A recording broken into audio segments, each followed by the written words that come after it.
જમ્મુ કાશ્મીરના પહેલગામ હુમલાને ધ્યાને લઈ ખાવડા પશ્ચિમ કચ્છ પોલીસ દ્વારા ચેકિંગ હાથ ધરવામાં આવ્યું। રાજ્યની સરહદી વિસ્તારની સુરક્ષા અને આંતરિક સુરક્ષાને ધ્યાને રાખી કચ્છની ખાવડા સીમાએ આરી પાર્કમાં આવતા જતા વાહનોની ચુસ્તપણે ચેકિંગ હાથ ધરવામાં આવ્યું, જ્યાં સાથે સરહદી વિસ્તારના લોકોને પણ તેમના વિસ્તારમાં કોઈપણ પ્રકારની સંદિગ્ધ પ્રવૃત્તિઓ ધ્યાને આવે તો પશ્ચિમ કચ્છ પોલીસનો સંપર્ક કરવા આહવાન કરવામાં આવ્યું છે।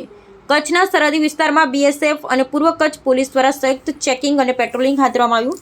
જમ્મુ કાશ્મીરના પહેલગામમાં થયેલા આતંકવાદી હુમલાના અનુસંધાને રાજ્યની સરહદી વિસ્તારની સુરક્ષા અને આંતરિક સુરક્ષાને ધ્યાને રાખી કચ્છની ધોળાવીરા બોર્ડરથી આવતા જતા વાહનોની ચુસ્તપણે અમલ કરી ચેકિંગ હાથ ધરવામાં આવ્યું, જ્યારે ખડીર પોલીસ તથા તાલીમ પ્રોબ એએસઆઈ તથા બીએસએફના જવાનો સાથે ચેકિંગ હાથ ધરવામાં આવેલ અને ફૂટ પેટ્રોલિંગ કરવામાં આવેલ। સરહદી વિસ્તારના લોકોને પણ તેમના વિસ્તારમાં કોઈ પણ પ્રકારની સંદિગ્ધ પ્રવૃત્તિઓ ધ્યાને આવે તો પોલીસનો સંપર્ક કરવા પૂર્વ કચ્છ પોલીસ ગાંધીધામ દ્વારા જણાવાયું છે। બ્યુરો રિપોર્ટ જાગશે ગુજરાત ન્યૂઝની સાથે રમેશ ગિરી ગોસ્વામી, બનાસકાંઠા જિલ્લા બ્યુરો ચીફ।